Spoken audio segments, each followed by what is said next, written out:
Today we're going to talk about the tangent function. Now remember, we are in this chapter defining all of our trigonometric functions in terms of the unit circle. So if we have some point at some angle inside the unit circle, we've already said that the x-coordinate is the cosine and the y-coordinate is the sine. And we're going to define the tangent of that angle to be the y-coordinate over the x-coordinate. So it's the ratio of y over x. As long as x is not equal to 0, of course, because we can't divide by 0. All right, so if we define tangent in that way, and we already know that the x-coordinate is cosine and the y-coordinate is sine, you can see that we have this identity that the tangent of theta is also the ratio of the sine over the cosine. Again, as long as cosine is not 0. So let's take a look at example 1 and look at one way of interpreting the tangent function. So in example 1, we're asked to find the slope of a line passing through the origin at an angle of 30 degrees. All right, well, let's draw what that looks like. So we have, we'll just draw some coordinate axes here. And we have we're told that the line intersects at 30 degrees. Okay, so I'll just kind of draw roughly what 30 degrees looks like. Okay. Now, on this coordinate axis, I can also superimpose a circle. In fact, I can superimpose a unit circle. So I'm going to do that so that we can analyze this slope here in terms of the angle and use the unit circle to help us with the angle. All right, so there's a circle or a circle-ish-like thing. And so we want the slope, which is basically rise over run, right? It's the change in y over the change in x. So one way I can look at it, if I drop a perpendicular down from where this line intersects the unit circle, okay, we're saying this is a unit circle, and we're told this is a 30-degree angle, right? Because that's what we're given. And if this is a unit circle, then this distance here from the origin to the point where this line intersects the unit circle is 1 unit in length, right? Because it's a unit circle. So so this point has coordinates x and y. Okay, and we know that those are sine and cosine, right? Because it's a unit circle. Now we can also see those points on the triangle, right? This distance here over from the origin to where the perpendicular is dropped down from is the value of x, and the vertical line here up to the point where the line intersects the circle is y, right? So rise over run, right? So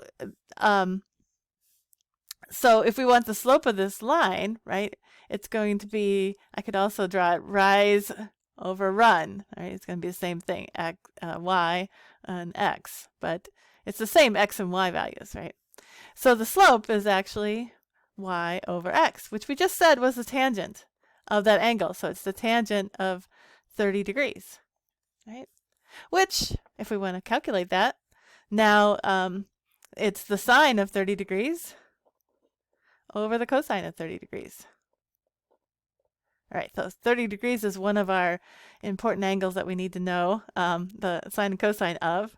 So the sine of 30 degrees is the y coordinate of a 30, 60, 90 triangle, right? It says short side, so it's going to be 1/2. And the cosine is square root 3 over 2. Okay, now we can simplify that. If we just multiply numerator and denominator by 2, we end up with 1 over the square root of 3. And I could rationalize the denominator. I could leave it like this, actually. But I could rationalize the denominator if I want to by multiplying by the square root 3 over square root 3, right? Because that's just 1, and I'll get the square root 3 over 3.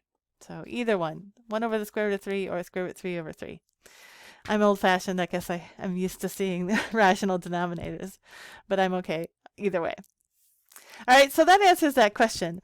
But I also want to look at example 2 at the same time. Now that we can see that the slope of really any line any line that passes through the origin at some given angle is going to be the tangent. The slope of that line is going to be the tangent of the angle with which it passes through the origin with respect to the x-axis.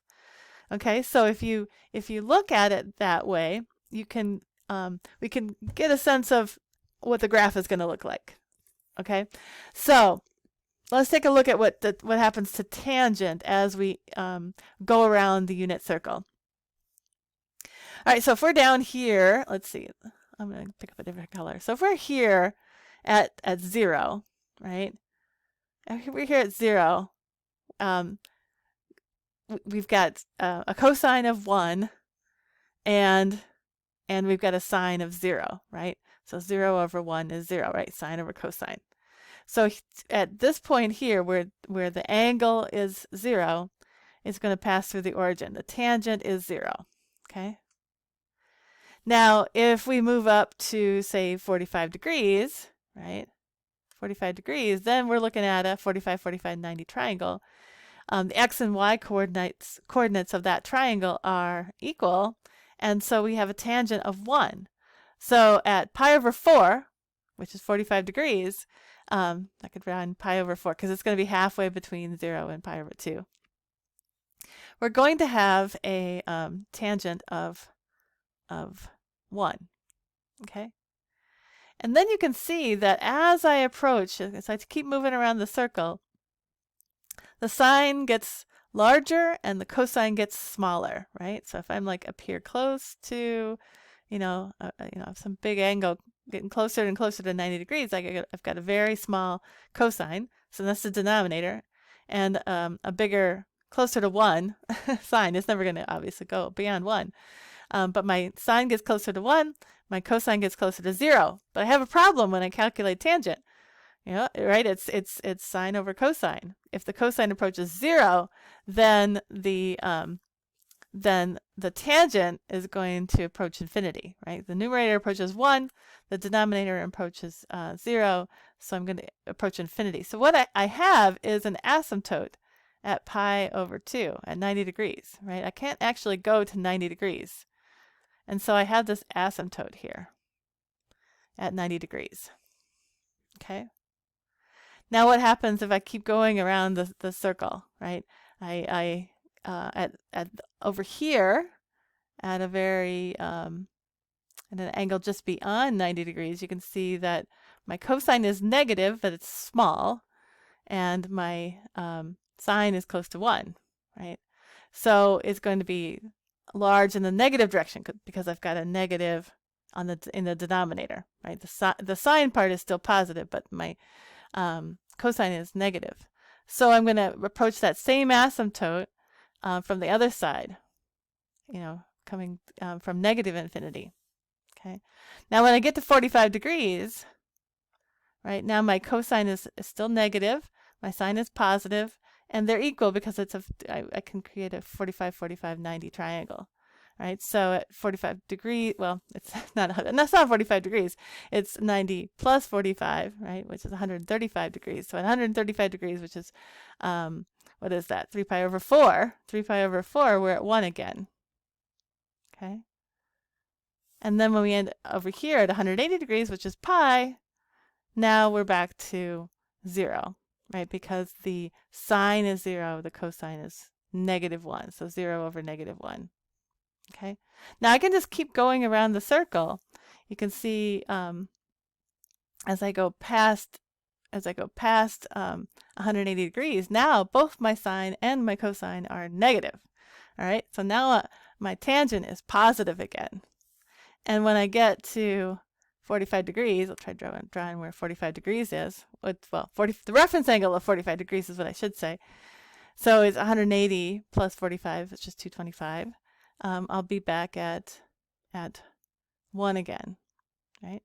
So, and that's, what is that? Pi plus pi over 4, so that's 5 pi over 4. Okay. And then, again, as I approach down here at 3 pi over 2, 270 degrees, now again I have another asymptote because my my cosine is 0, My sine is approaching -1. And I'm approaching from cosines that are negative, right? So I'm going to go to positive infinity again. Okay. And that pattern just repeats. Okay. Now I could go to negative angles, right? I could go here like to negative 45 degrees, right? So here I have a drop a perpendicular here, and you can see my cosine will be a positive square root 2 over 2. My sine will be a negative square root 2 over 2.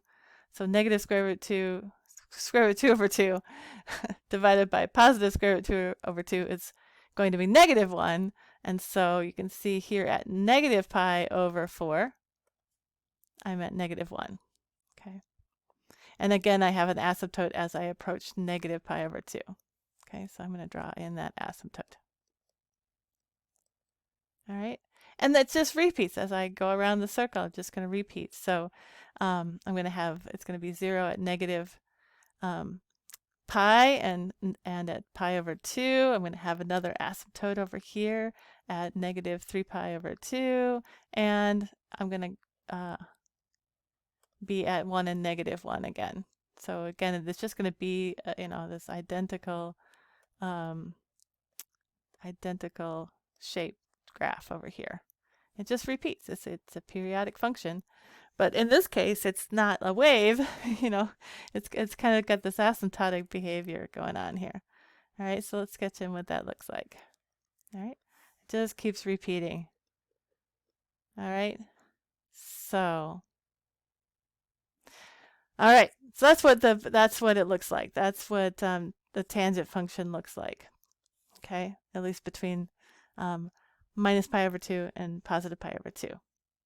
Now, what's the period of this function? If you look at the distance between repeats, in this case, it's between minus pi over 2 and pi over 2. The distance here is pi, right?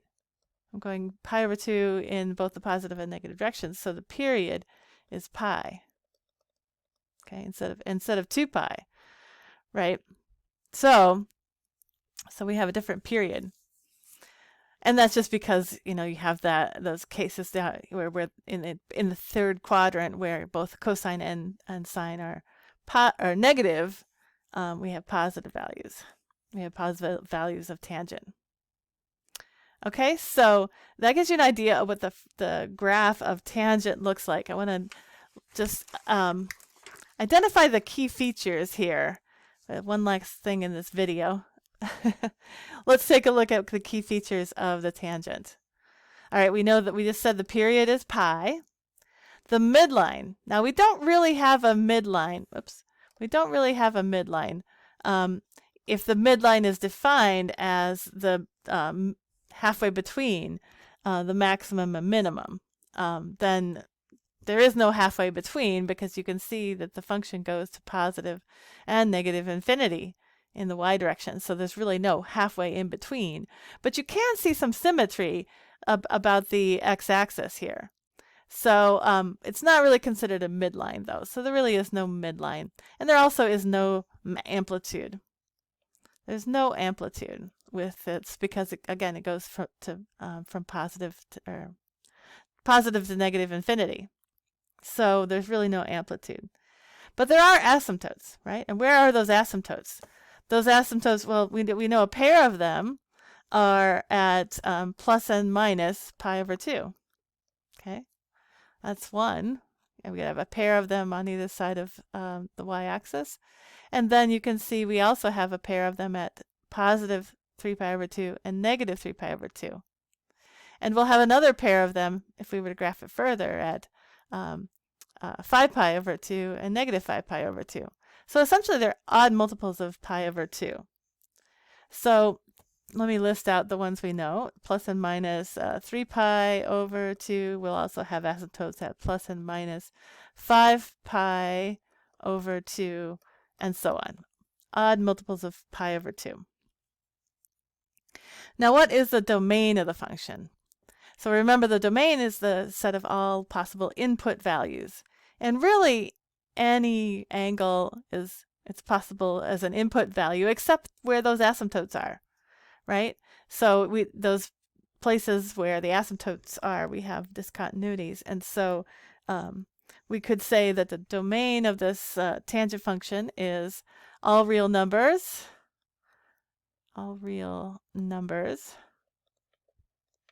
except the places where we have the asymptotes. So they would be at odd multiples of plus and minus pi over 2. All right, so that's our domain. It's a set of all input values. The range, so what are all the possible output values? Well, if you look at any one cycle, you look at, say, this portion here in the middle that's centered around the y-axis here. It can go from negative infinity to positive infinity. So the range is just all real numbers. All real numbers. Okay? And symmetry. Let's talk about symmetry. So when we're talking about symmetry, let's recall, first of all, we want to look at the tangent of negative theta. Okay? If the tangent of negative theta is equal to the tangent of theta, then it's even. If the tangent of theta is equal to the negative tangent of theta, then it's odd symmetry. And we can look at this just by looking at, just by looking at it in terms of the sine and cosine, because we already know that sine is odd and cosine is even. So we have the tangent of negative theta. That's going to be the same as the sine of negative theta over the cosine of negative theta. Okay, and we know that the sine of negative theta is the negative sine of theta, and we know that the cosine of negative theta is just going to be the cosine of theta. Okay, so you can see that the tangent of negative theta is going to be the negative tangent of theta. So it's an odd function. Negative tangent theta. So it has odd symmetry, I should say. The tangent has odd symmetry. All right. Well, those are the key features, and I will meet you in the next video for example 3.